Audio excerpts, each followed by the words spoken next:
So we're holding in Tractate Pesachim, chapter 2. The name of the chapter is called Shah, and we'll start from the top.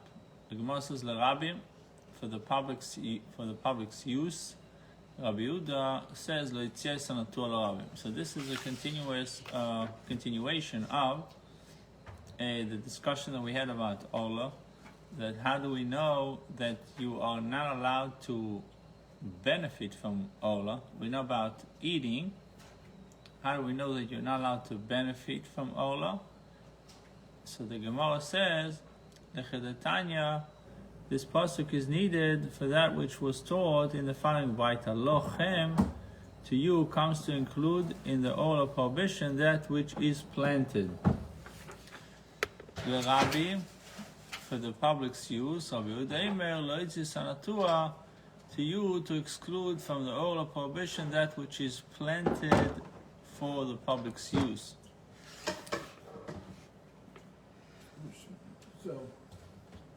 So we have, the Torah says like this, when it comes to Ola, the pasuk says, V'araltem orlosei, and you should treat its fruit as forbidden.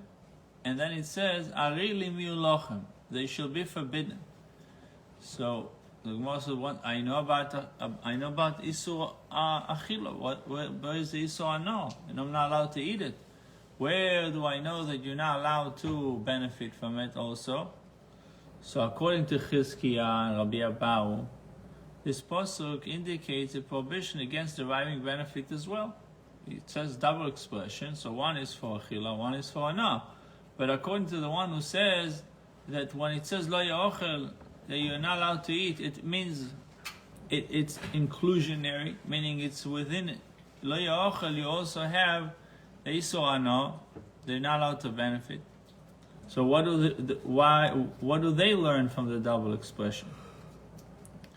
The Gemara says, Shanios, it is different in the case of Ola. Why? For it is also written, they shall be forbidden to you. Veitzrich. Why do I need it shall be forbidden to you? Since the merciful one wrote to you, he meant to teach you that Ola shall be used to use, meaning that you're not allowed to eat or benefit. He meant to teach that Ola shall be yours to use. Its benefit is permitted. Kamashman, you might think that you're allowed to benefit because it says lochem. So you think that if it's your Ola, you're not allowed to eat, but you're allowed to benefit. Kamashman, and therefore, by writing additionally, and you shall treat its food as forbidden, the Torah informs us that Ola's benefit is indeed forbidden. So now we ended off yesterday. It says, but now that these psukim have been written to prohibit the benefit as well as consumption of Ola lochem, why do I need the phrase lochem? So the Tanya lochem l'Rabbi sanatu. You comes to include the Ola prohibition, that which is planted. So meaning you're not allowed to have also benefit from the branches, leaves, the trunk. L'Rabbim, for the public's use. To you comes to exclude from the Ola restriction that which is planted for the public use. It says in number 1, if someone plants a tree in the public thoroughfare for the public use, Tana Kama maintains that the food of its first 3 years are subject to Ola restriction. He planted it in a public thoroughfare, planted it for the public, and the laws of Ola, the Ola restrictions are still applying to it. While Rabbi Yehuda holds that they are not. It's only according to the Tanakama that they are prohibited. According to Rabbi Yehuda, they're allowed to use it. Both derive their respective use from the word lochem, to you. So each one learns something else from lochem, upon which the Gemara presently elaborates. Tosfos will maintain that the Bryce case is where the tree was planted in a private domain for public use. Other Rishonim were apparently at a different version of Rashi. Chidush Rabbeinu David, Chidush Haran, Marsho.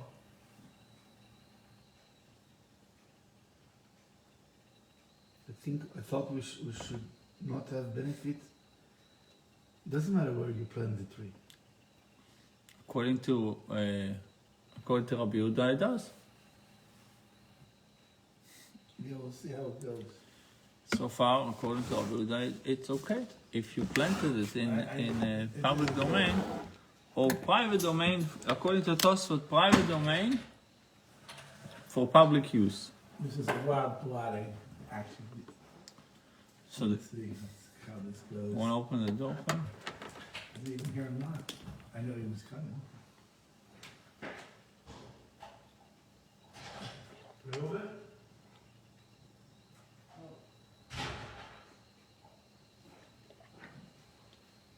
Yeah, I knew he was in the mikvah. The other is open. Oh, I knew he was in the mikvah with him. Oh no! The time, the Tanna Kama. What is the Tanna Kama reason for ruling stringently? He was in the mikvah? Yeah. So I don't know why I was expecting. he knows how to swim? Huh? He knows how to swim? He knows plenty. He knows.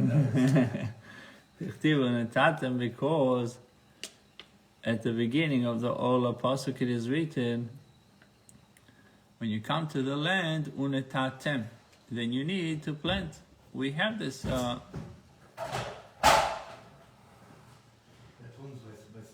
when you come to the land and you plant any food tree, leochid mashma, this implies that a tree planted for the individual is included in the laws of Ola.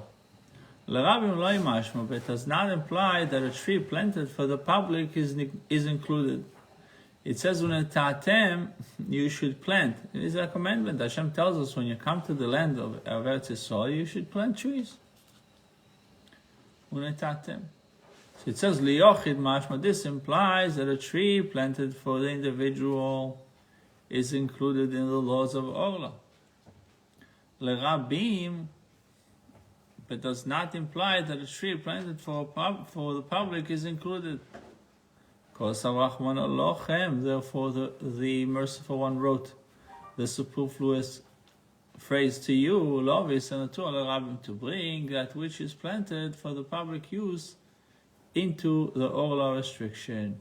That's according to Tanna Kama. Tanna Kama said that it doesn't make a difference whether it's personal or it was planted for the public. The Orla restrictions still apply, and you're not allowed to use it. Okay? Why? How does he know it? So the Tanna Kama is a proof because it says unetatem. Netatem means you should plant, and then it says also the word lachem. So it says since the word netatem has a it says when you come to the land and you plant any food tree, this implies that a tree planted for the individual is included in the laws of Ola. But it doesn't say lerabim. So lerabim is for the public. So the word lachem tells you about rabim. Otherwise, why do I need lachem if it already says unetatem, singular? That's how Tanna Kama learns that both cases are included. Whether you're planting the tree for yourself or you're planting it for the community, the Ola restrictions apply. So Rabbi Yehuda that says, what about Rabbi Yehuda? Rabbi Yehuda tells us that you're allowed to use Ola tree if it's made for the public. You see, we're still not sure if it means he meant that he planted the tree in middle of Broadway, right, or he planted the tree in his backyard, and it says that everybody can use the fruits of the tree. Right. Because Tosfos sees it differently. But let's see. So Rabbi Yehuda Tatem Mashma Ben Rabbi Menashe. Rabbi Yehuda says the word Netatem doesn't mean that it's private. It means whether Yachid or Rabim, either individual or for the many. Lachem, and the word lachem means ben yachid, ben rabim mashma, and the same thing with lachem. So havi ribui achar ribui. So this is a case of inclusion following an inclusion. Natatem and lachem to Rabbi Yehuda, it means the same. Not the meaning of the words, but it means for both. Private and public, and private and public. So it's called ribui achar ribui, inclusion. After following another inclusion, what does it come to teach me? Ve'en ribui achar ribui elo lemayet. In the 13 methods of learning that we have, the formula that the Gemara is using, in a case of ribui achar ribui, amplification after amplification, if they come together, it comes to exclude, not to include, not to add, rather to exclude. So what is it excluding? For Torah, it's excluding when you plant a tree for many, for the rabbin. You see, it's all about the interpretation of the pasuk. How do we interpret the pasuk? According to Tanna Kama, we interpret the pasuk that netatem is yachid, for a single person, and lachem is for the many. And that's why in both scenarios, whether you plant a tree for yourself or you plant it for the public, Ola restrictions apply. According to Rabbi Yehuda. According to Rabbi Yehuda, on the other hand, it doesn't work that way. For him, Na'tatem and Lachem in the pasuk of Ola both speak about plural, speaks about Rabim, the many. Then comes the exclusion. So it's ribui achar ribui. It's over here you translate the word ribui inclusion after following inclusion. Therefore, both. Why do I need two? Lemayet to exclude. What is it excluding? If you planted a tree for the, let's say, for the community, according to Rabbi Yehuda, you don't have to wait 3 years. Right. They're allowed to eat from. Because it wasn't really lachem. They're allowed to derive benefit. Lachem means for you individually, not you. Now that's what you're doing with lachem and rabim. Actually, the word netatem is individual, and lachem is for the many. So according to Tanna Kama, it's in netatem. The Torah says you should plant when you come to the land for yourself. Right. Why does it say afterward lachem? So Tanna Kama says no. It means about one is telling me about Ola. The laws of Ola apply when you plant for yourself, and the second time the word lachem tells me that the laws of Ola apply even when you plant for the many. Rabbi Yehuda doesn't see it that way. Rabbi Yehuda says it's twice. It's repetitive. Both of them means to the many. Both of them means that you're planting for either yourself, everyone. And the Tanna Kama didn't see this repetition, this rule. So the question will come back to the Tanna Kama now. So why Tanna Kama doesn't say that way? See where they go with all the other the examples you're going to see. So the Gemara says, "V'arei truma." 23A1.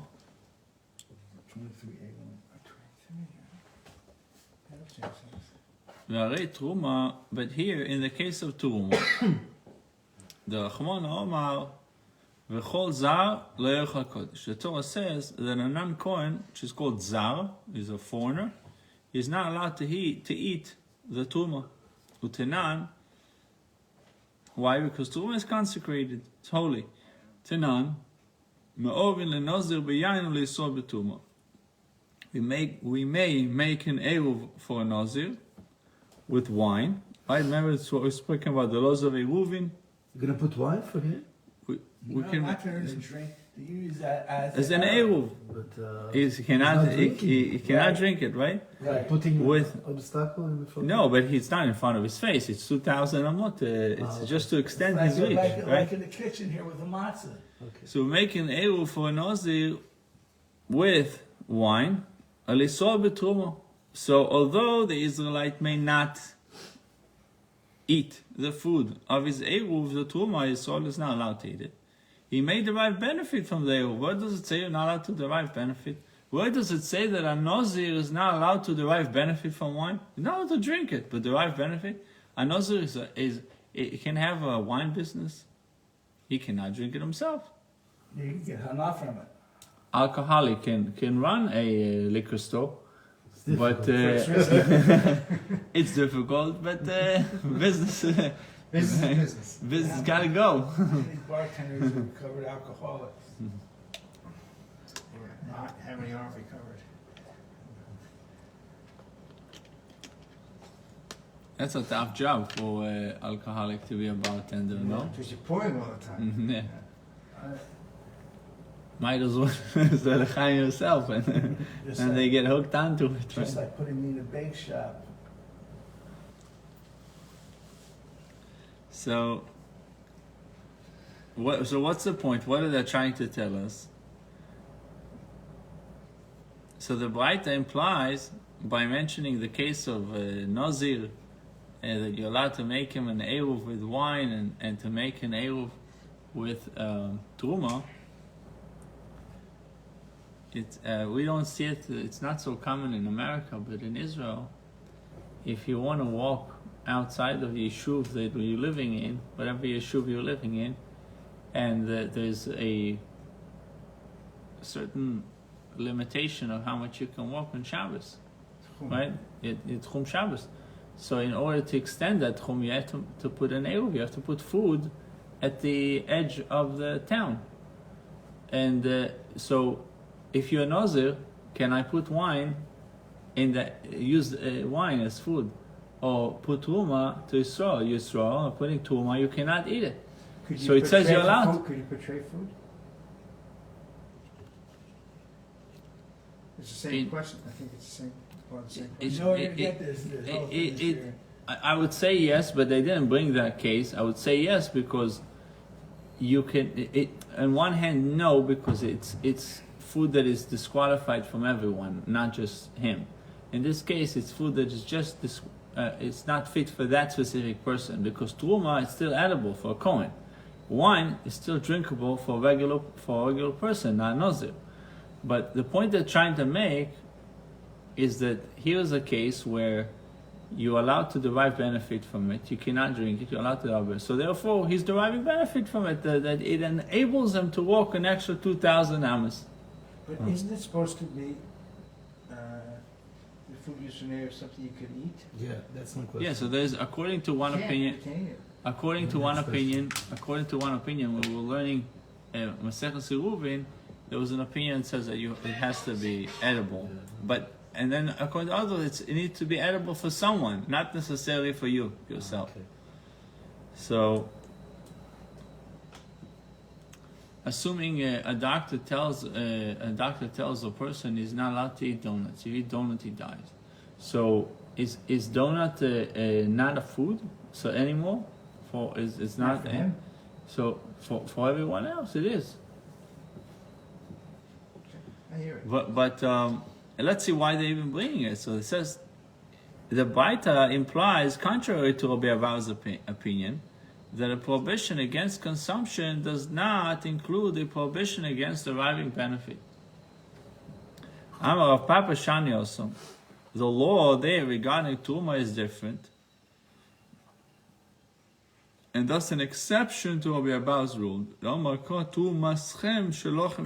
the Pasuk states, your Teruma, the terminology implies that it shall be yours to use. It says in 13, the Teruma mentioned at the beginning of the verse actually refers to the tithe, to the Maisa, that a Levite separates from the tithe he has received. Right, we know that the Kohen Kohen receives, and then the Levi receives 10%, and the Levi has to give from the 10% to the Kohen. It's called Maisa Mina Maisa, tithing from the tithing. So, what's the point?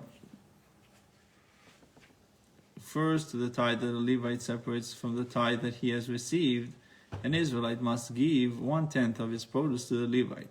who in turn must separate 10th of his portion to the Kohen. The Kohen's portion attains the status of regular Truma. However, the end of the pasuk, like grain from the threshing floor, refers to ordinary Truma.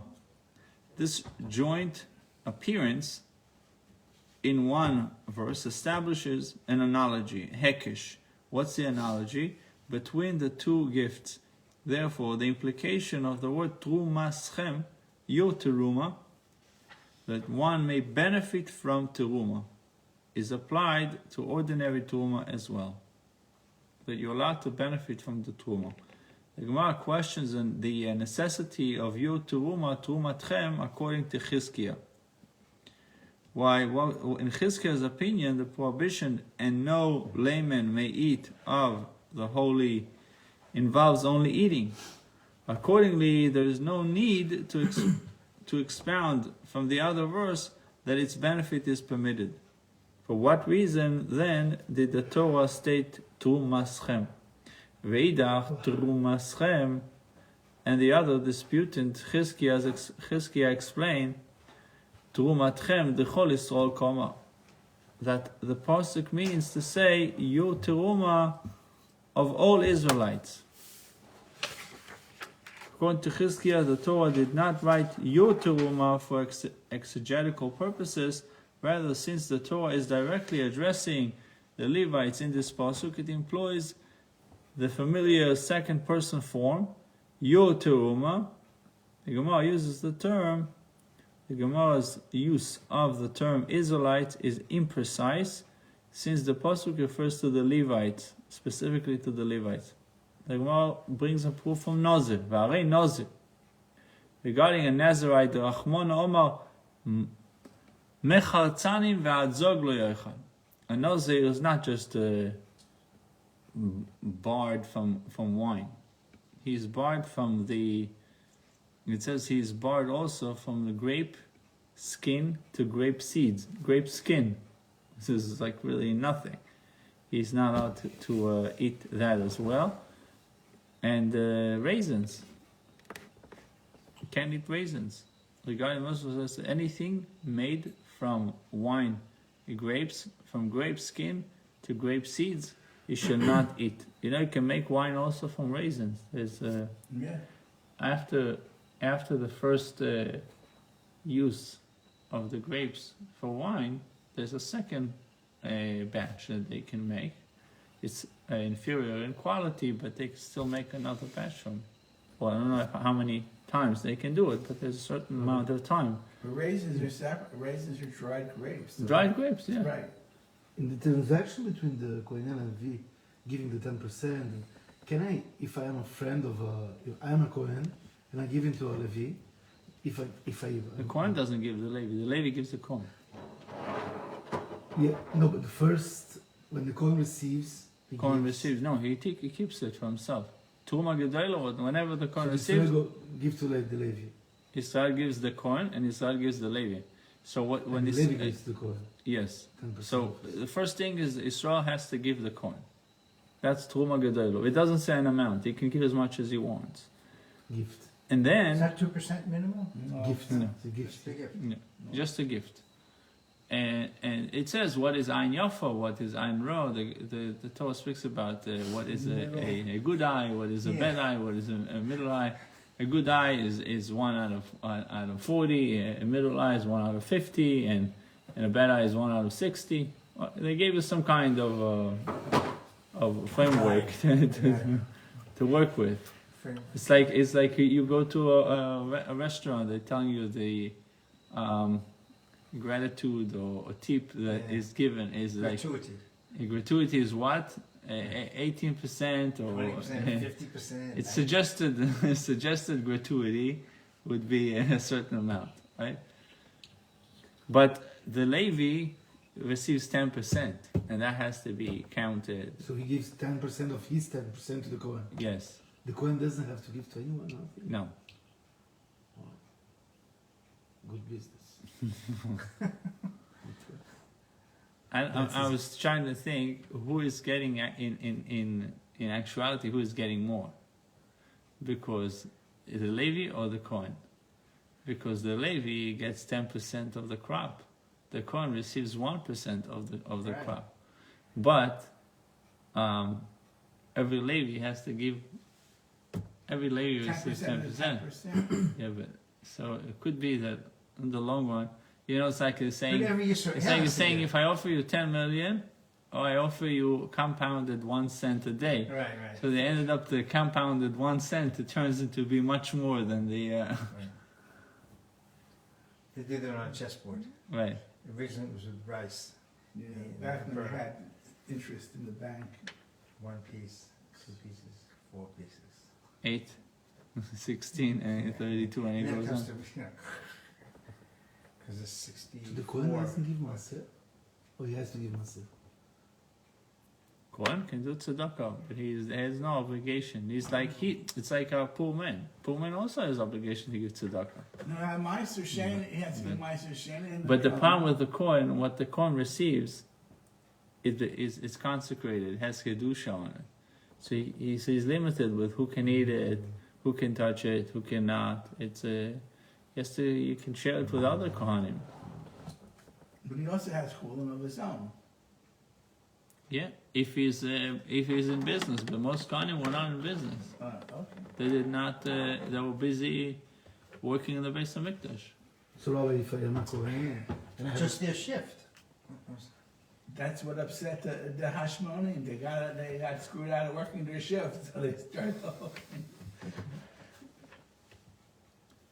There's a different kind of Kohanim. There's the Kohanim who trained and worked all the time. They had certain jobs. Either they were doing Gatekeepers. involved with the. nowadays, if a Kohen has a big business, he doesn't have to give Maser. He has to. He has to. Yeah, So why change? Why would change? Why because we don't follow this? because there's no Beis Hamikdash. The whole idea of the Kohen that receives was that he served in Beit Hamikdash. We're still giving them chashivus. We give them importance. We ask them they're called to the Torah first. They're doing zimun first and other things. So we're giving them importance, but they don't have the. Okay.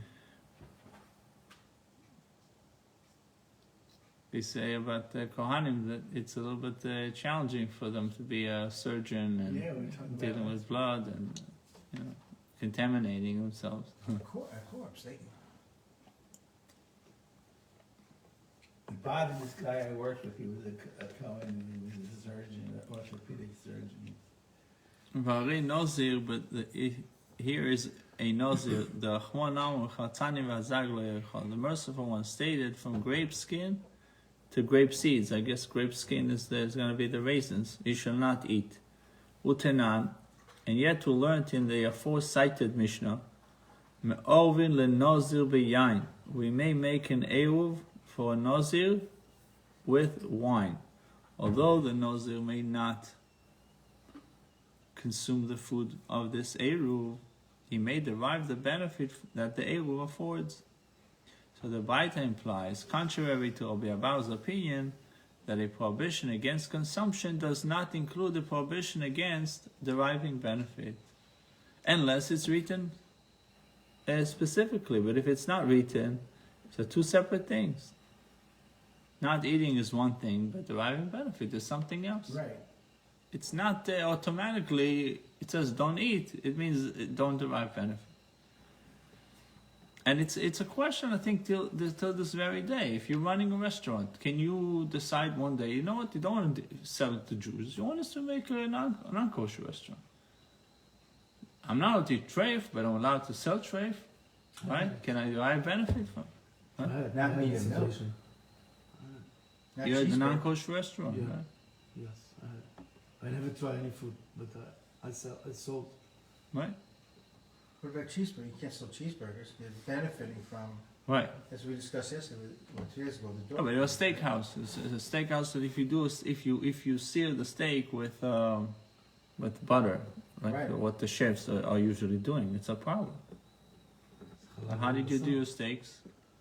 The They non-kosher. cook with the maybe they put butter. Yeah. I know you had, Oh, yeah, what do you I call it about, it was a Yes, game. we Yeah, could, we for could sure. about, don't see, don't tell, don't see, don't. We didn't have a dish, milk and Which one? but maybe the butter. I don't remember. Because that's how they used to eat it, so they would eat it that way. They make it that way. Don't ask, don't tell. Whatever, when it. So, that's right. So Amo don't ask, don't Mazutra tell. Shani also Doma Kron Israel. The Pasuk says the verse initially states, all the days of his Nazirus, anything made from wine, grapes, etc., Shelo Yehei, his Nazirus teaches that it shall be his, meaning he may benefit from grape products. So again, Rabbi Abau, Zutra answers, Mar Zutra answers for Rabbi Abau, it says Nizroi, that he learned, it means that it Shelo Yehei, that he's still allowed to benefit from it. Avashi, Omar. So in other words, Rabbi Abau says, it's always, when it says not to eat, it means not to derive benefit. In this case, because it says Shelo Yehei Nizroi, means it should be his, I learned that he can benefit from the wine. Ravashi Omar Kodesh Yehei Gadel Piras Arosh. When the Torah describes the obligations of a Nazir, the Torah says it shall be holy the tresses of the hair, the tresses of the hair. Of his head shall grow. The tresses of the Tresses hair usually of his is head small- is shall small. grow. Right. Yeah. Giduloi Kodesh. It says that his growth of hair is holy. One may not derive benefit from it. Ve'ein dovo acher Kodesh. But nothing else in Nazir law is holy. It's meaning it's limited to his hair. We know the Chimshon, his power was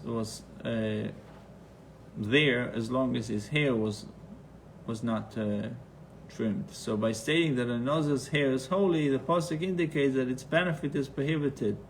Rather, the hair is burnt in the concluding ritual of Nazirus. When he's done with the Nazirus, he would burn his hair. Stand verse, and he shall take the hair of his Nazirite head and put it on the fire that is under the Shlomim offering. For Rishon, I guess, benefiting from the hair is derived as follows in writing the word Kodesh.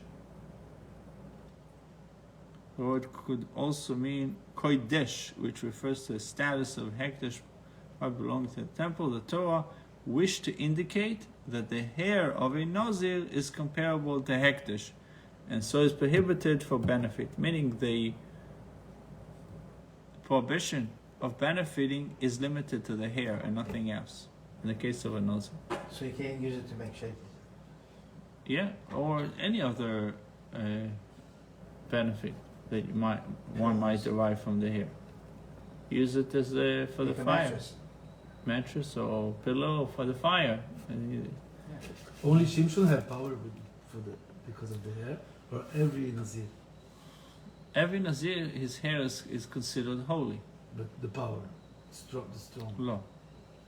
Only him. Yeah. It says Avshalom was actually a Nazir that would, from year to year, was allowed to cut his hair, but his hair was the cause for his downfall also. Why? Yeah, caught in the trees. Yeah, he was caught in a tree, and that's how he got caught. Wow. His hair was so long that He wasn't galloping on a horse, Yeah. and he went past a tree and Wow. And then they got him. That hurts.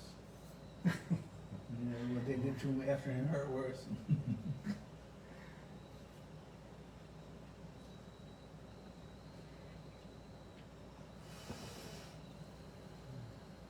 Midi vein davar acher kasiv. How do you infer from this that a Nazir may benefit from wine, but nothing else written in the verse?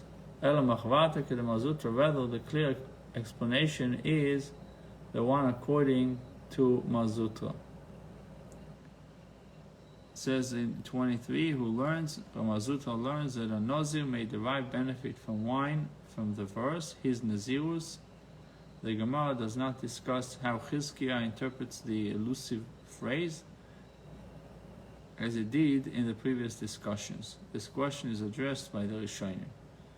Okay, V'arei Chodosh. But here, in the case of Chodosh grain, remember we spoke about Shavuos, that you have to, in the 16th day of Pesach, at night they would bring the Omer, and that would permit eating the new crop.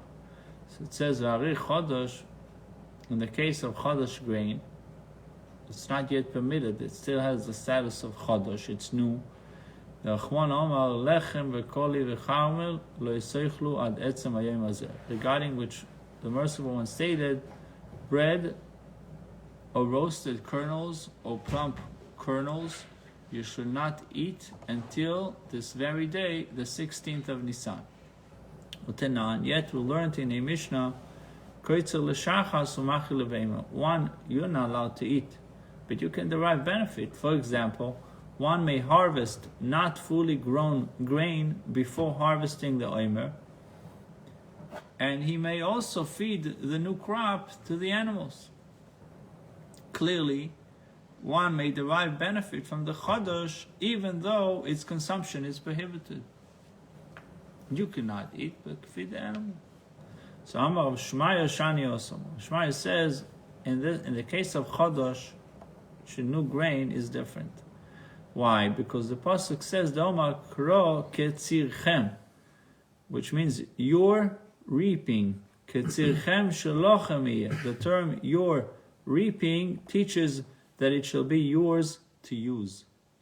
The Gemara questions the necessity of your reaping according to Chizkiah ve'idach, and the other disputant Chizkiah explains, Ketzirchem the Chol Israel Mashma. The pasuk implies your reaping of all Israelites. Chizkiah understands that Scripture merely uses the second person in addressing the children of Israel. The Gemara challenges it again. The Gemara presents another challenge to both Chizkiah and Rabbi Abba. V'arei shrotzim. The case of creepy crawlers, the Achman Omar sheketz hu lo yochel. Torah said, it is abomination, it shall not be eaten. According to both Chizkiah and Rabbi Abba, the prohibition also implies that one may not derive benefit from shrotzim. Utnan, tzayodei chayav v'efes v'dogim, with regard to trappers of beasts, birds, and fish, shenizdamnu leminin temein, where species of impure creatures happened into their traps. Mutorin lemoichol lenochim. They may sell these creatures to idolaters.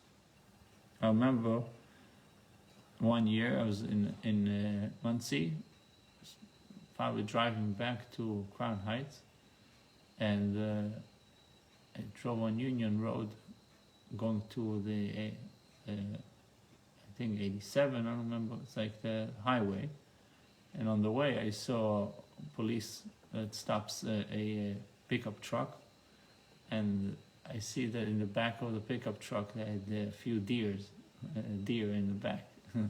I guess there's certain times you're allowed to hunt, and certain times Also, you're not. the size of the deer. They had a deer hunting season now in this guy. I know with fish, if it's a Yeah, small. very strict. Fish Yeah. are very strict. If you get caught, you're in trouble. Big time. What they do is they clean the fish on the boat And then right away, catch them. Because just say you need 22 inches, it was 21 and a half. It's not good, you can't do it. There's no leniencies. So, okay, fine. So, yeah, chop it up, clean it, you have just the meat. so what happens on the boat stays on the boat. Yeah. They throw it, all the fins and everything, that's thrown overboard. Mainly they do catch and release, which is just for the fun of it. Your fun, but not so much fun for the fish. Yeah. There's a Russian guy who, a shochet, who, we made a deal, he's a friend of mine, another friend of mine is a chef, like international a national award-winning chef. Owns a liquor store. He owns Gold Pass Liquor Store. Stan Karlowski. So I have a lot of deer on my property, and so that Klimovitsky, the chef, had said, you know, he'll set traps and catch them, shack them, and then Stan will cook the venison, and then we'll share the meat. Didn't happen yet, but that's the plan. We came up with it recently.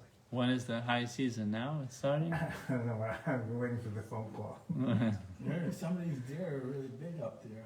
Yeah. In Morris, I used to have to pick up No, not hunting, I never tasted the. venison. Yeah. Deer What is venison. venison? Venison deer is meat meat. from deer, Ah. called venison. And I had it once. They say that you can the best hide for Sefer Torah is from deer because it's stretchable. It's much more. It's Like for Hagler. I think they have. no, I'm they saying have in it- general, like they have it's it easier in to the- work with. the The, last year, that you're Elastic. supposed to have so many points under antlers to be allowed to get them. oh yeah. Yeah, there's a whole meister about the whole thing. I mean, I'm not up on it because I'm not a hunter. All these laws are made by non-hunters, by the way. How do you know? How do I know? It's a long story, but I'm telling you, it's all these, because people want to control. I know people Would you want hunt? that I Wanna know, control the but hunters. you would think Would that you the hunt? hunters and the Tzava non-hunters l'chaim. were working together to figure something out. If I eat it, something else. If you trap it and then shecht it and eat it, it's different. But if you shoot it, you can't eat it afterwards. Decisions. Ah. On This the other a hand- Jew cannot on the eat other it. hand, but they didn't have the deer hunts in Morristown, and Overnight. they were like. I mean, I would hunt alligators and I'm sell not them. allowed to look at if them, it's but for- don't- I don't want in the middle of it's the- for a you know, living, like making a living. eyes, It's a true thing. People who hunt alligators No, yeah. and then they sell the it. carcass. Yeah, they make. Everything. I almost hit it. It's a deer in the street in West Orange. All right, let's go. So these trappers of beasts, birds, and fish were species of. If suddenly they catch something that is not pure. For example, you catch a shark. Or lobster. They may sell these creatures to idolaters. I saw on the pier once a guy caught a shark and he threw it right back into the water. It wasn't a big shark. So I said, why are you throwing it back? Figured he's not Jewish, let him eat it. So he said, oh, there's no taste. That's what he told. There's no taste, and you could eat it. Did we learn that? Right. There's no taste. Right. But You don't want to eat it. Right, right. The reason that they kill sharks is because of the fins. They Yeah. make soup. of I know. sharks. No, there's places in A shark Ireland yeah. or Ireland. No, In Thailand, they have. no, not in Thailand. There's a place. There are places they cure the meat of a shark and they eat it. And they use it for medicinal purposes. It's supposed to have some kind of. There's certain times where it could be poisonous. Certain sharks, the meat can even be poisonous for a human being to consume. I knew a doctor who was a very famous spine surgeon, and he used to go out fishing to catch sharks. And on his boat, he had like a lab, and he would do experimental operations on the spines of the shark because of the cartilage. Oh wow! Interesting. Yeah. The Gemara says Shania, some of the law there regarding shrotzim is different. So here's an example that you're allowed to sell the lobsters and the sharks to goys, to non-Jews. So the law there regarding shrotzim is different. So there's exception to the rules of Chizki and Rabbi Abahu. The Omar Kol Lochem. Lochem, because Torah says Lochem means it should be yours and you can do with it whatever you want beside eating. So then one should be permitted to trap it initially. You should go out and trap lobsters and sell them. Right. Like Not because the example the Gemara says that you are a trapper and you're trapping kosher species, and it happened that you caught something not kosher, so you're allowed to derive benefit. So what about doing it directly? But a strangel is made of what? Mink, right? Or beaver? So- Right. Not kosher. Yeah, but they didn't go out to trap it. The question is, am I allowed to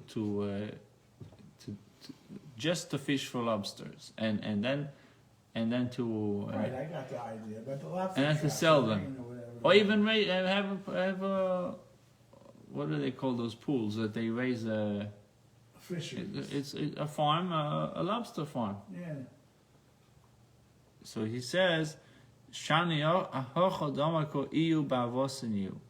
The Torah says, Pasuk also stated, "They shall be an abomination to you." The word ihiyu teaches that the forbidden creatures shall remain as they are, vis-a-vis their abomination status. So if it's abomination, you should not be dealing so with make it. parnasa from it. Don't make parnasa with it. Yeah.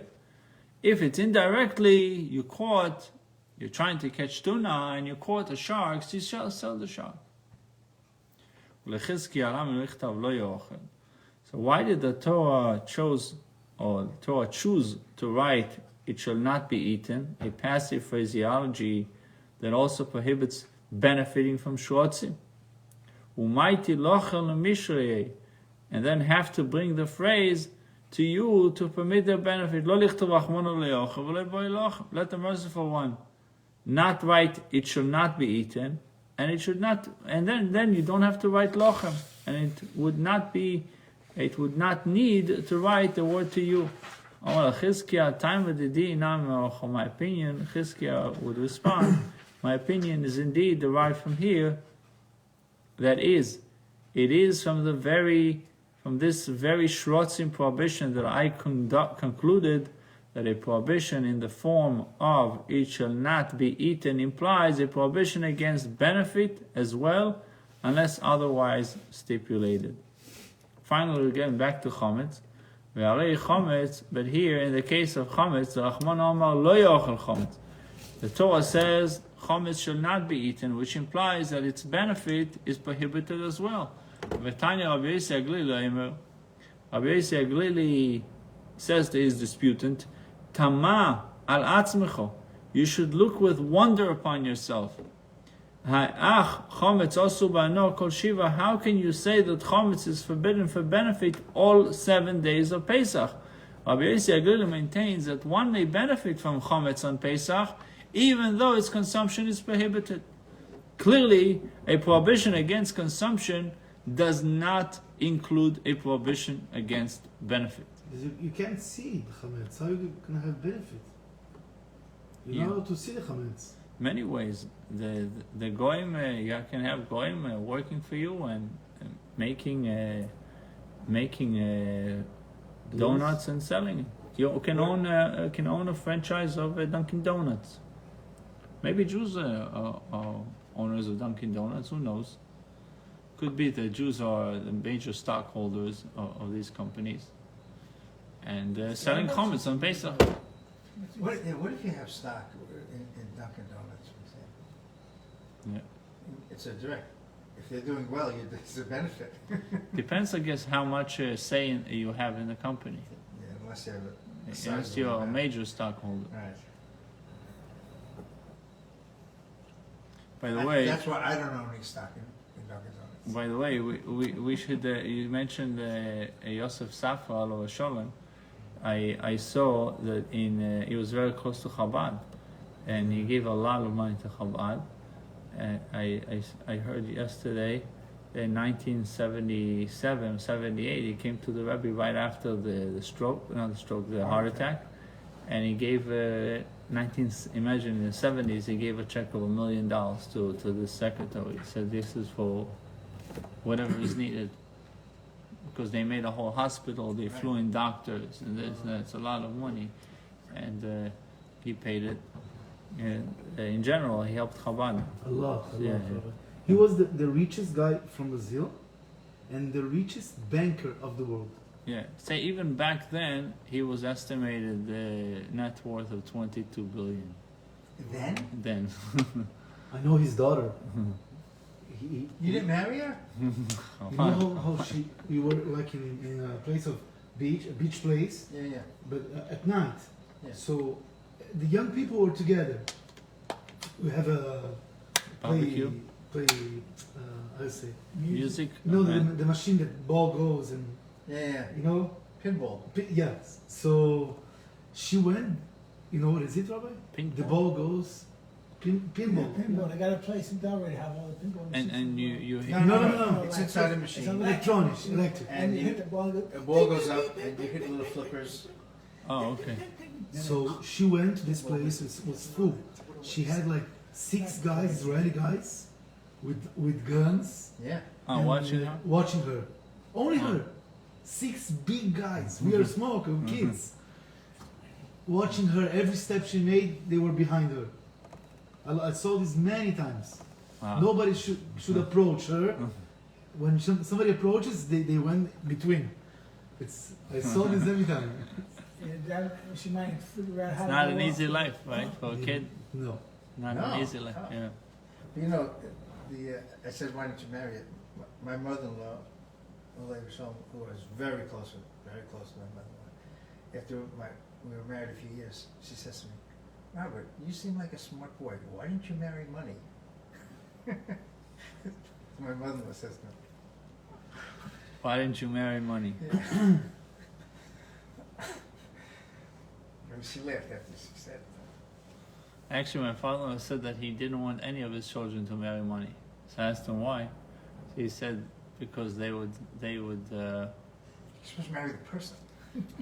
He said even let's say you fall in love and they all love each other, everything is nice and dandy.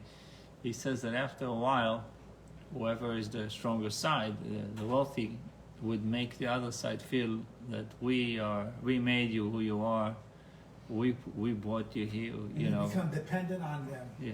Yeah. You know where the money came from, so it's Yeah, like right. making it. Just remember. See the house? My name But is it's Robert. sad. When you marry with money, it's sad. Yeah. Hey, if you do it for It's a that big challenge. purpose, if you do it Big for that challenge. purpose, it's a problem. You remember we said this joke? A guy, he gets married. What was it? He said, He's guy going to marry. he married money. So the father-in-law says to him, "What would you like now? Any job you want. You want accounting. You want to do management. You want to do sales. Anything he offers him." He says, "No, I don't think so. This is not good. This is not good." The son-in-law, he's like, "Nothing is."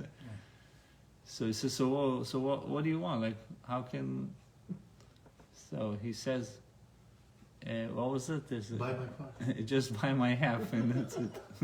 Before getting married.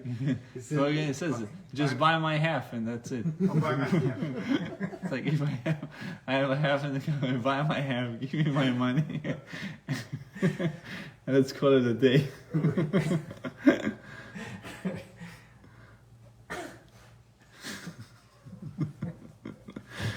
Smart.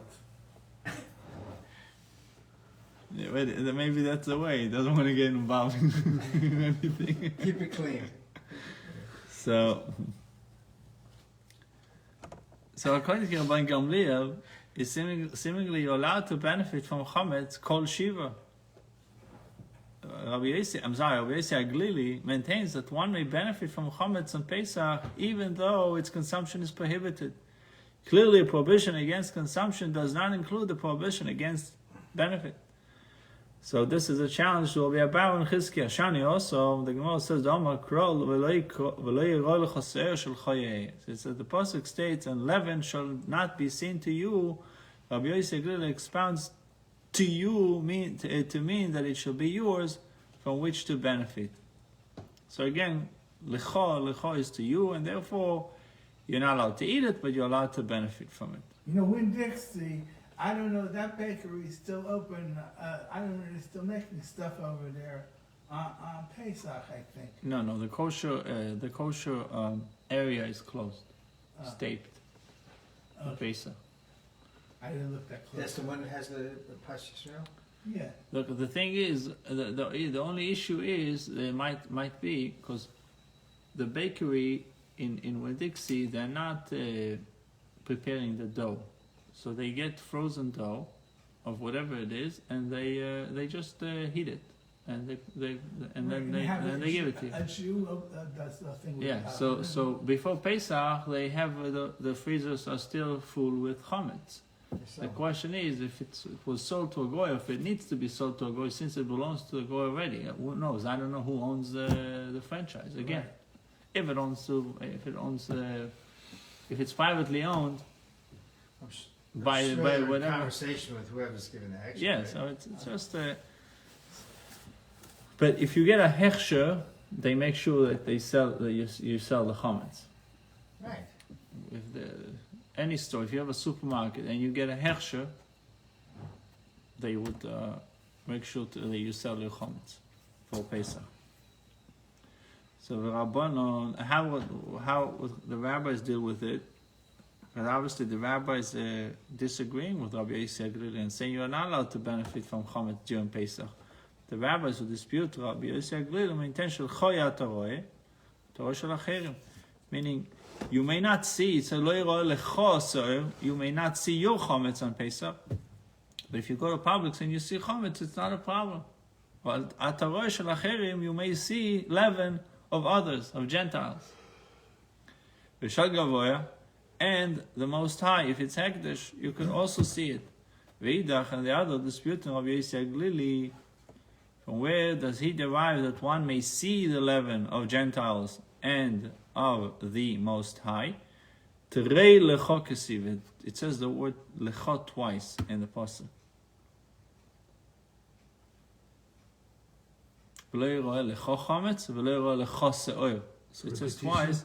Goes to It's exclusion. the repetitiveness of lecho tells me that I'm allowed to see and I'm allowed to benefit, according to Rabbi Yossi Aglili. So you're not allowed to see your chametz, but you're allowed to see the chametz of the Gentiles or the Most High. V'idach, and the other dispute in the rabbis, what do they derive from the second mention of lecho? Because they're only speaking about Yeroeh. They're not mentioning anything about benefiting. Right, what is the Most High? What is this? Hekdesh, Truma, Most High. It's, anything under the category of Kodesh.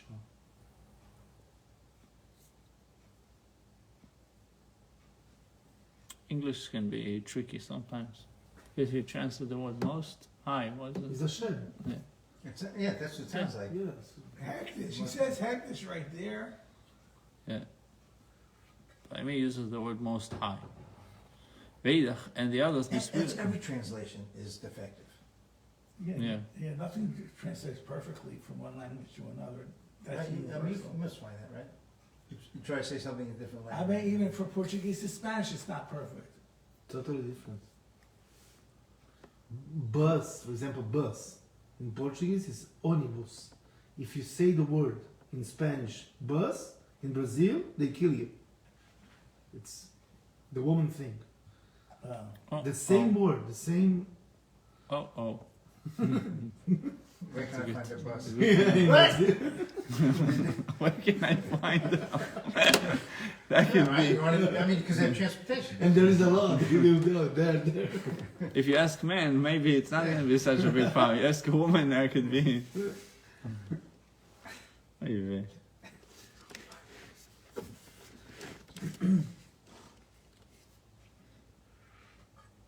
Be'idach, and the other disputants, the rabbis, what do they derive from the second word, the second mention, lecho?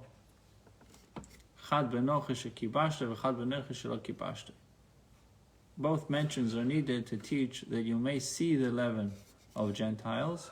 One mention is needed regarding a Gentile that you dominate, and the other one is needed regarding a Gentile that you do not dominate, meaning that you are not controlling him. So Like he's an employee or yeah, he's Servant. a sharecropper. yeah, it's your servant. Right. Ve'idach, and the other dispute Rabbi Yossi Aglili, from where does he derive that you may see the leaven of even a Gentile you dominate? Because that's a chidush, to see the leaven of a Gentile that you don't dominate. It's more likely that you should be allowed to see it. But if it's a nochi, if it's a Gentile that you dominate, It's yours. and it's almost like it's yours. It still says that you're allowed to see it. But how does Rabbi Yossi Aglili knows about it? Tloso lecho. He says there are actually three lecho. Ksivi. Where's the three? One, to teach that its benefit is permitted. The other two, to teach that you may see the leaven of Hekdesh, of the Most High, and of Gentiles, whether the latter are dominated or not. Gentiles, everyone is included. And there's a rule if 3 times the people. So he brings another pasuk again. Leaven shall not be seen to you in all your border for 7 days. Here too, the word lecha to you is superfluous and thus available for exegesis. Exegesis. Exegesis. No, exegesis. Okay. The sound of it is a little bit Christian. And that's it. It's a darshan. Yeah. It means darshan.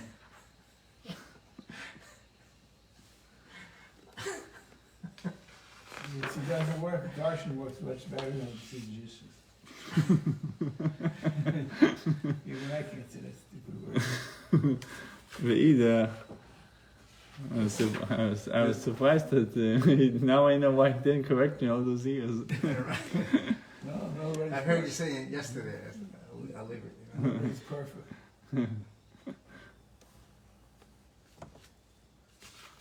I saw a joke yesterday. A boy says to his mother's Mary Magdalene, says, "Mommy, where do babies come from?" So then the father, is there. "Yeah, Mary, where do babies come from?"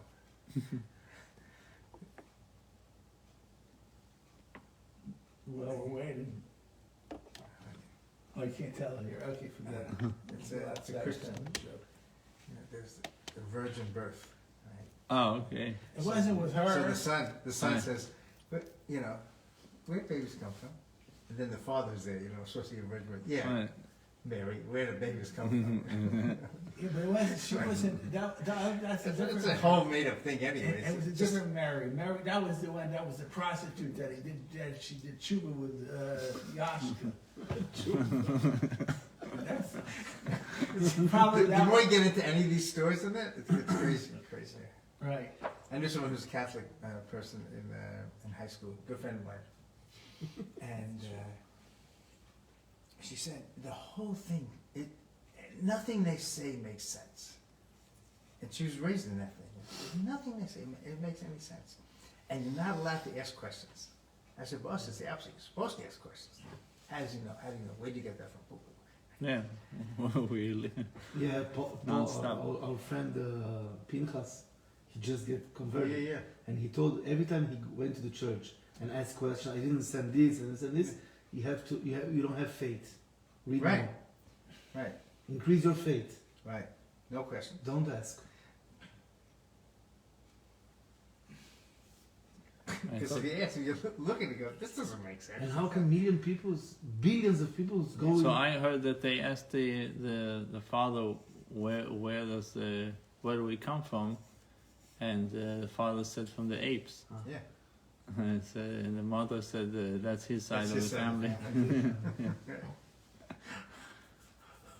So Chad v'Se'ir, one mention concerns leaven, v'Chad v'Chometz. So one is leaven and one is chometz. What's the difference between leaven and chometz? And both dimensions are necessary.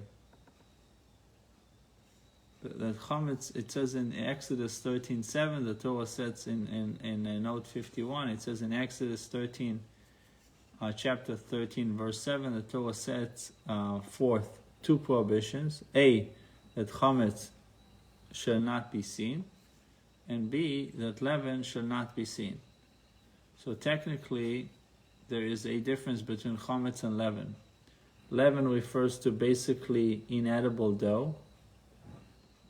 Okay, leavened to such a degree that it is used as a leavening agent in other doughs, like it becomes yeast. Right? Like sourdough, the starter. Yeah, so it's not edible. But it's still leaven.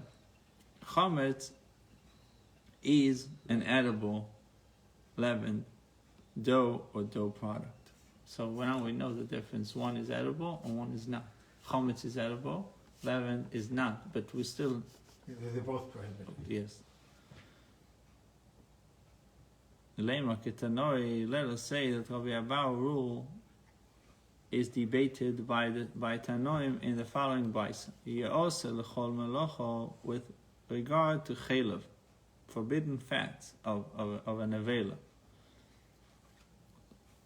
Because we have even the fat of an animal, even a kosher animal, not an avela, is forbidden. But now we're dealing with forbidden fats of an avela. Scripture states the fat of an animal that died may be put to any use. What does the Torah comes to teach when it states to any use? That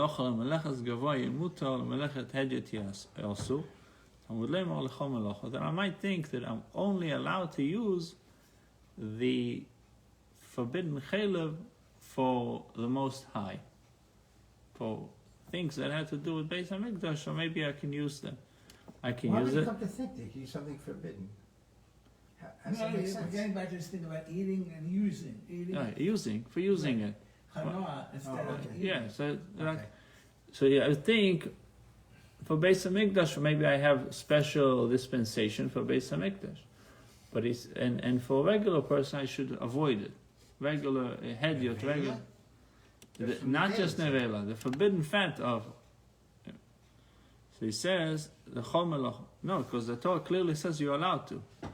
Torah says the chomelach. The fat of an animal that died may be put to any use. Plastic. Yeah, the pasuk says, the pasuk is in Leviticus 7:24. He writes, "Kol chelev shoel," any fat chelev of oxen, vechesev v'eiz, sheep or goats, lo yisei, you shall not eat.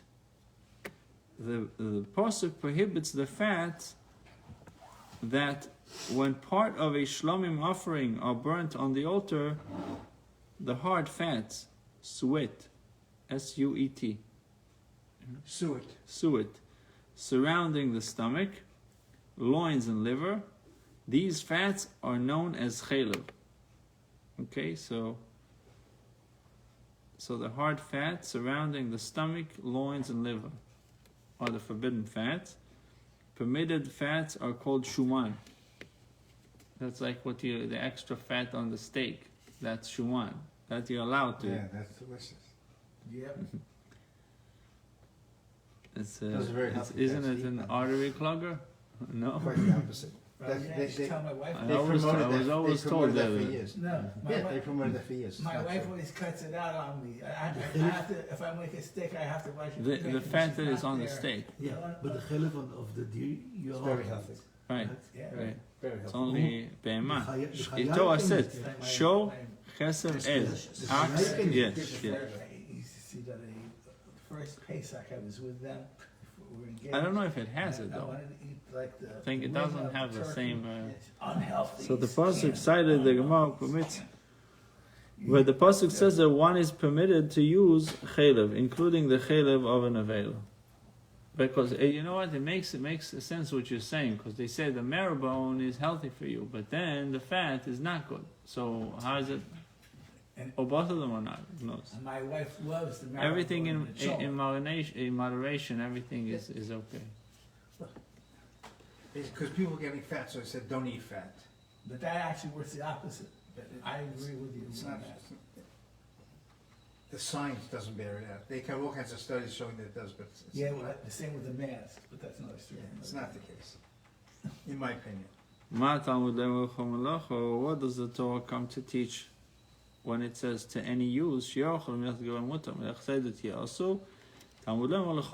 Torah therefore states that chelev may be put to any use, even that of a commoner. These are the words of Rabbi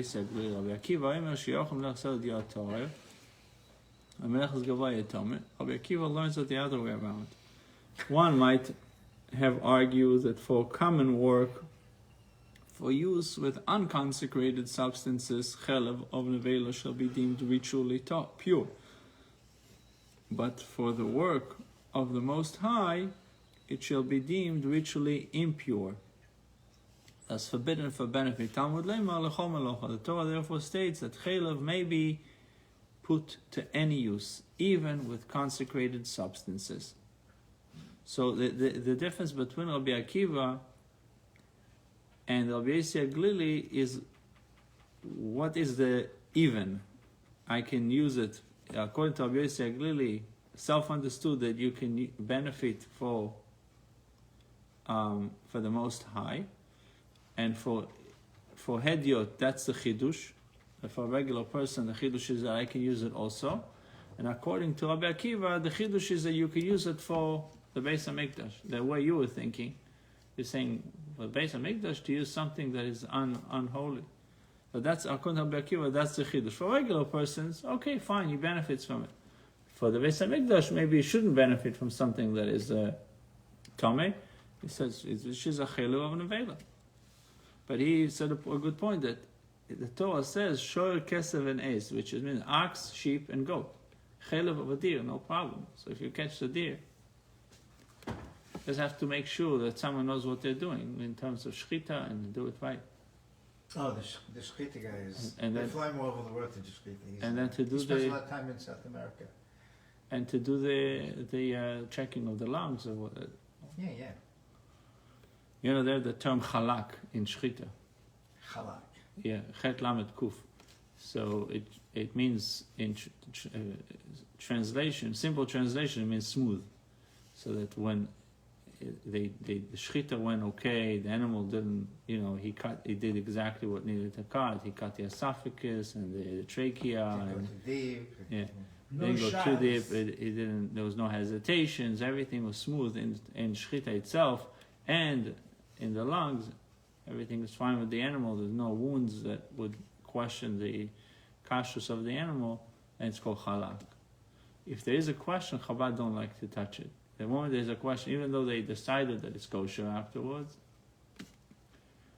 so that's what what. glot is, say- no? What? Glot. They Glot say kosher. glot, that's glot, not They say smooth. question is a crooked. Every question has like a crooked. Why is a crooked letter? They say why is a crooked letter? No, but I'm saying Like glot is supposed to be questions. no showers on glot, I thought. So that's what glad kosher is. Right. But there's different levels. Lubavitch has a higher, The- more of The Shur this is what they're HaBor, telling us. There is a Both higher of level. those guys are Chabad guys. Yeah. There is any higher level than Chabad? I don't accept. The kosher Depends. is Some only- people say that Bet Yosef has certain chumras that the Ashkenazim don't have, and it goes both ways. You understand? So there's something called sircha. For example, sircha is that you find a lump on the lungs. It's not a hole; it's a lump.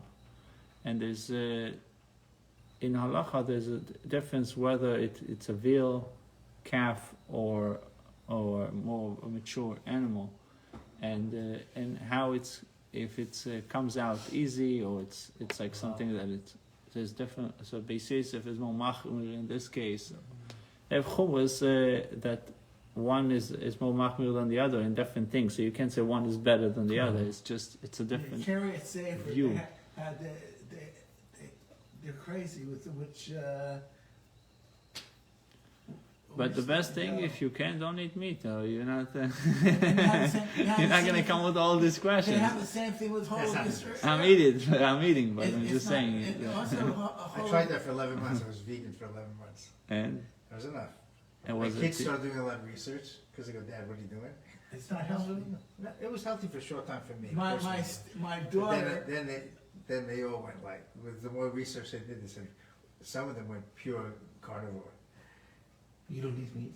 No, I do. Yeah, for My sure. daughter. I did for a short period of time. I did it for a health reason. Ah, Then everything was Stop. fine. Yeah. Then my kids you said, became human again. Yeah, okay. And my daughter got some Big kind steaks of. on the grill, like. I don't know. Something happened. Why not? Yeah, for sure. Delicious. She. 100%. My daughter did this, and all of a sudden she had all these sorts of problems with the liver, whatever. He says, you gotta eat meat. Yeah. He says, so Wow. now she's, But I think every person is different. No, Yeah, I mean for you sure, can. yeah. Some people the digestive system doesn't work well with meat, and some people it works well. It's like the gluten thing. Some people Yeah. have gluten sensitive stuff. We have already a lot of provisions. But we know that there was something called Basar Taiva. Basar Taiva started only The what? Basar is meat, and Tava is a desire, Oh, right? So there's time, two. sorry. Because back then, in the time of when the Jewish people left Mitzrayim, there was no such a thing, even from the time of Adam Arishon, there was no such a thing as eating meat for the sake of eating meat. If you bring in a korban, then you take part of it, you're allowed to eat. So there was no such a thing as just shechting the animal so I can eat it. Hamburgers. And so the heter, the permissibility to eat meat just for the sake of eating meat only started after Matan Torah. After they went into Eretz Yisrael. They went into Eretz Yisrael. No, it was after Matan Torah. And even in the desert, they would shechter. Some part of it would be a korban, and a mishkan was built, and they would eat. So we know that in the Midbar they complained they wanted beef. They came to Moshe Rabbeinu. They said he responded to them, well, I'm only boss, so I don't have beef. What do you want from me? What do you want from my life? Where can I bring beef for 600,000 people in the desert? So then the whole story with the quail that came, and the Hashem was upset because they had meat, but they wanted. You took us on this journey. You pay for the. You pay for the hotel. You pay for food. You pay for everything. What they still made So about it says that the tribe of Gad and Reuven, they asked to stay on the other side of the Yarden. They didn't want to go into the land. They grazing. They say, how come they had more than everyone else? So they said that they had the opposite approach. They said, if Hashem didn't give us meat, He's giving us the man. That's the best thing for us. So we'll eat the man. We're not touching our animals. So since they didn't touch their animals, they didn't check their own animals. It multiplied. Yeah, became proliferated.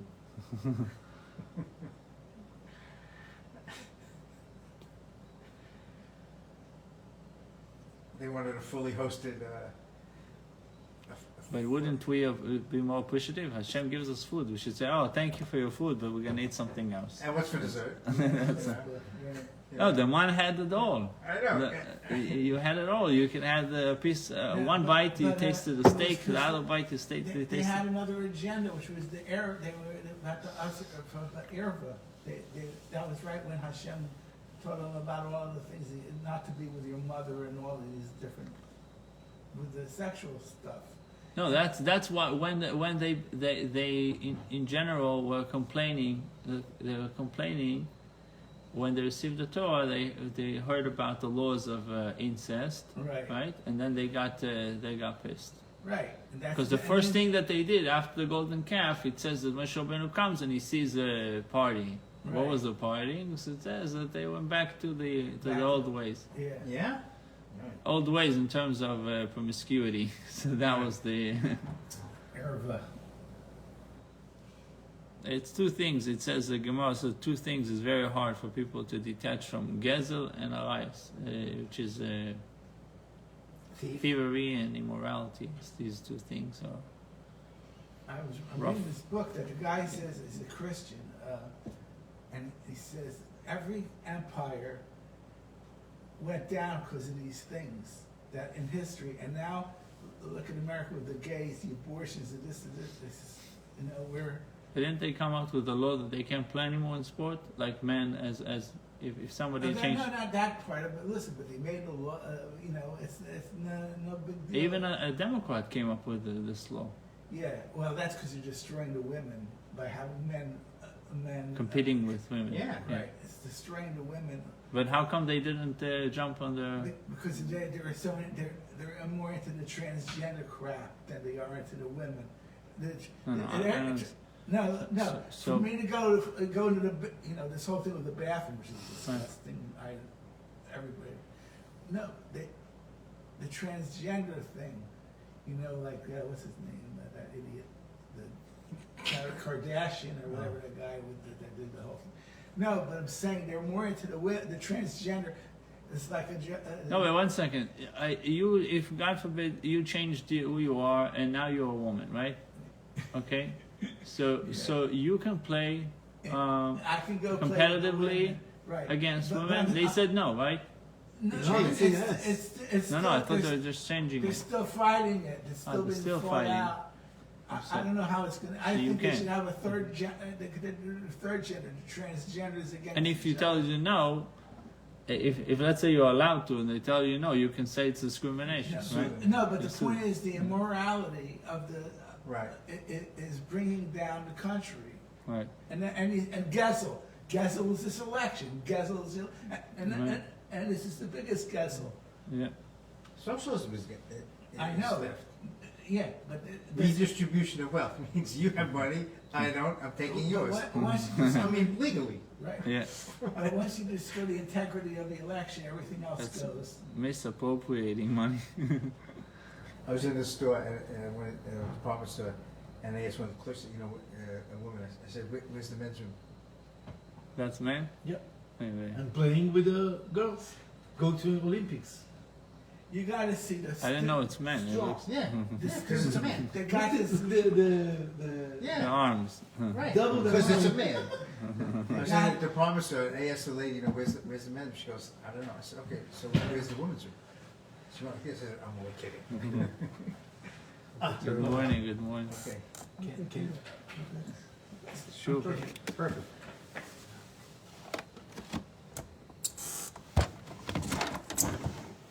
No, like in Pennsylvania, they got Don't this break it. transgender person running around like she's a woman, and she's the head of the Department of Health, doing all the hormones. He, it's a big, fat, ugly. So disgusting looking. I mean, Hey. I would be ashamed to have her. Do you have internet? Yeah.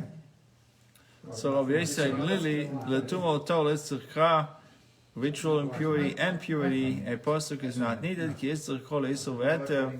When a pasuk is needed for establishing the prohibition for permissibility of benefiting from chelev, Rabbi Akiva, but Rabbi Akiva's position is the reverse. Isur Ve'eter L'tzorcha, prohibition or permissibility, a verse is not needed.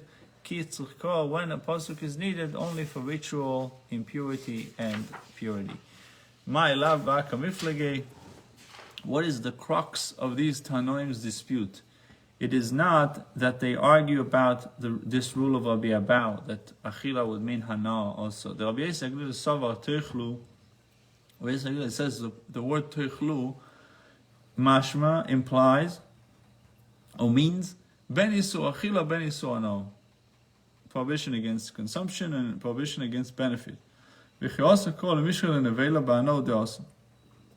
when the Torah says you're allowed to, lemishri lenevela, to permit nevela is only to ana in benefiting. Rabbi Akiva savar iso achila mashma, iso ana lo mashma. Rabbi Akiva says implicit is the prohibition of eating, but not the prohibition of benefiting. And when the pasuk, when the verse, the forbidden fat of a nevela may be put to any use, it comes for establishing the status of a nevela chelev vis-a-vis the laws of ritual impurity and purity. Evidently, Rabbi Abau's rule does not enjoy universal Tanoic acceptance. The Gemara says, you shall not eat implies both a prohibition against consumption and a prohibition against benefit. Rabbi Yisrael Glili and Rabbi Akiva argue on this point. Rabbi Yisrael Glili Sovak Shutra Nevela, when the Nevela was permitted, he hutra, only benefiting from the meat itself was permitted, Chelba v'gidal utru, but the chelev or the sciatic nerve were not simultaneously permitted. And when is the pasuk, the forbidden fat of a nevela may be put to any use necessary? Leheter anodos, it comes for establishing the permissibility of benefiting from chelev. Kiva sova shut on nevela, when the benefit of a nevela was permitted, chelba v'gida namihu true. The benefit of its chelev and of its gid hanoshe were also permitted. And when is the pasuk the forbidden fat of an nevela may be put to any use necessary. Latuma vel tahara, it is necessary for establishing the status of nevela's chaylev, the laws of ritual impurity and purity. Rabbi Yossi Aglili, Ashkechan chaylev l'shari rachmona bano, we find that the merciful one permitted chaylev for its benefit, elagid neima deosu, but with regard to the gid anoshe, to the sciatic nerve, shall we say that its benefit is prohibited? Question mark. Is it prohibited or not? We're not allowed to eat it, but we are allowed to benefit from it? Question mark. So if you prefer, say that its benefit is indeed prohibited. We can learn it from Kal V'chema. In the case of a chaylev whose consumption is punishable by correct. Mutar bano is permitted with regard to its benefit. You're allowed to benefit from chaylev. Gid she'eino nushkores lo kol sheken. A gid anoshe whose consumption is not punishable by kores certainly be permitted to benefit. It just blew my mind yesterday. The punishment for one who intentionally eats chaylev is kores, as set forth in Leviticus 7:2-5. There is no such penalty for one who eats from the gid anoshe. Rabbi Yossi Aglili establishes logically that the Torah exempted the case of gid anoshe from Rabbi Abahu's rule. Rabbi Shimon de Osa Arika Lemifrach, and Rabbi Shimon, who prohibited benefiting from gid anoshe, maintains that there are grounds to refute the Kal V'chema. He says, "Ma lechelev shekmutar miklol etzel chayo." Chelev is different. Why? Because it comes to chayo, comes to a beast, non-domesticated animal, you're allowed to consume its chaylev. Toimar begid, you're allowed to eat the so-called forbidden fat. It's not forbidden fat, it's chaylev. It's kosher chaylev, it becomes permissible fat. Can you say the same of gid anoshe shelo utar miklol etzel chayo, which was not released from its general rule in the case of beast? When it comes to gid anoshe, you're still forbidden with a chayo. It doesn't make a difference. So it says your Kal V'chema is not good. We are speaking, meaning Rabbi Yossi Aglili will reply, we are speaking about domesticated animals. With regard to domesticated animals, at least chaylev was not permitted by the Torah for consumption. We have explained them. We explained the psukim. Rabbi, also the gid anoshe is not for consumption. Also, just increase the flavor. And the only one opinion says it has chaylev, has a flavor. Certain opinion says that it doesn't have any flavor. But regardless, it should not be eaten together with the meat, or cooked together with the meat. But you see that we are differentiating between forbidden fat, chaylev, and gid anoshe. Mm-hmm. Why? Because forbidden flavor, it's only forbidden with domesticated animals. It's not forbidden with deer. Yeah. Deer is not yeah. Kosher, but not domesticated. And gid anoshe is still forbidden with the deer. So you have to, the guy that skinned the animal and he's very strict. Butchering the deer, they need to know how to get rid of all. You need to know the halachas to get rid of. That's a malacha of niku. Knowing how to get rid of. Somebody in Los Angeles that Does it? doesn't. Wow, that's good because then you can try different pieces of meat that you would not usually find in the store. Like you said, filet mignon. Yes. It's very hard. I think now there's more of a market for it because people are wealthier and they will be willing to pay the extra bucks. Do they have tefla meat out here? I think Costco has it. So teva started out with Lubavitch Shchita in Right. the early days. Tevia, right? Isn't it Tevia?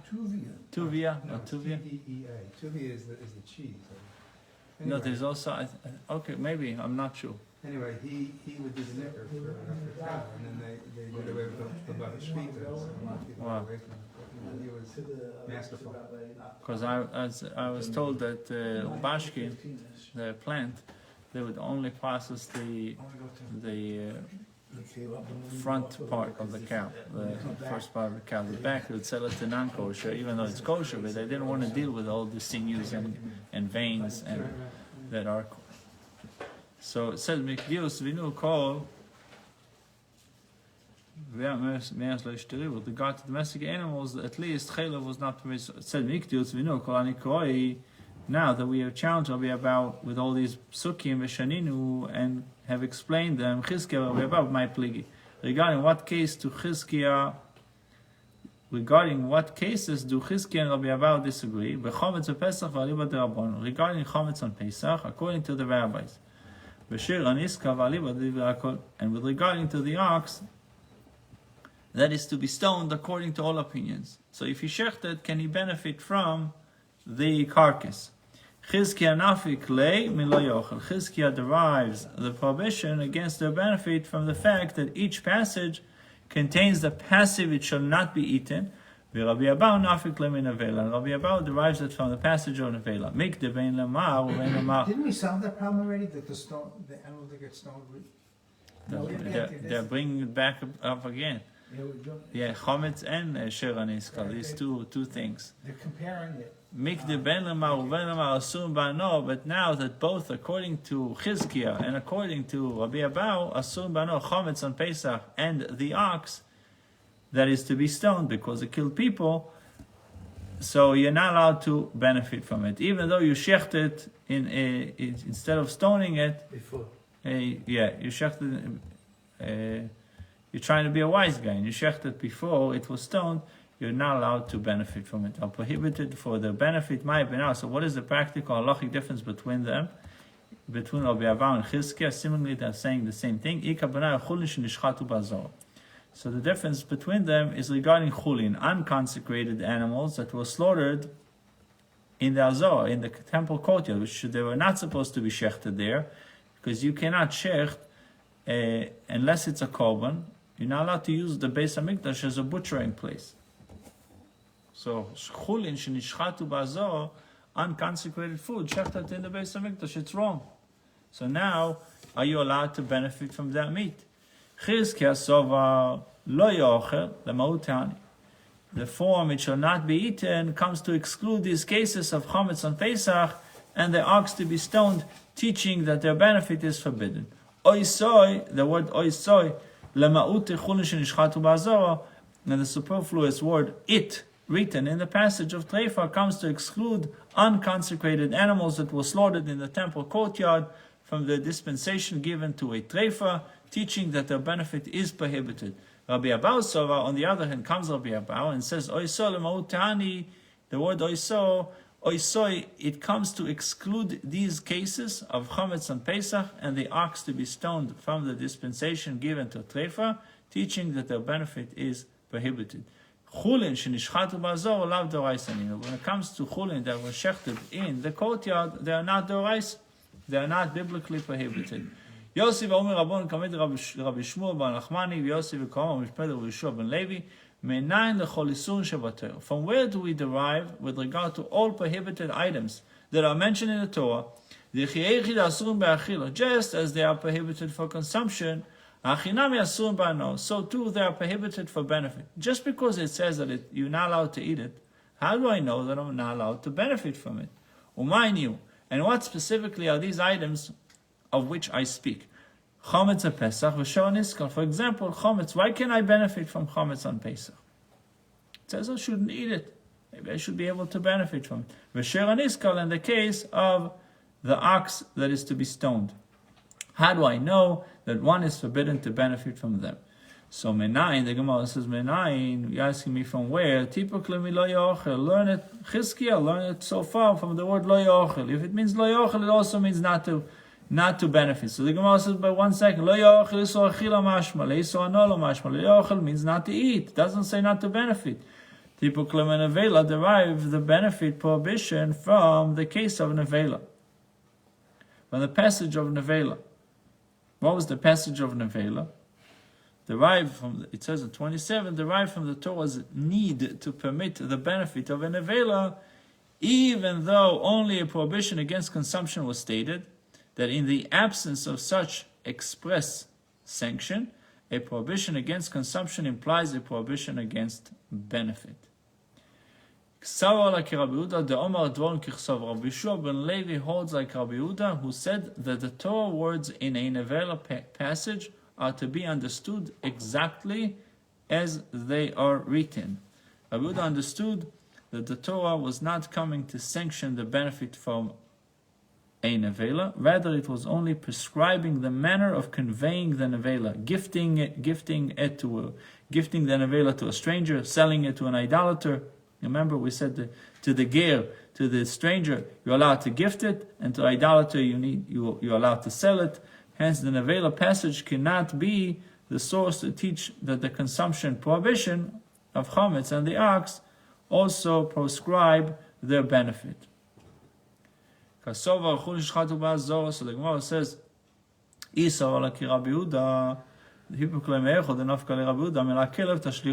says regarding nevela, lakelev tashlichun oisei.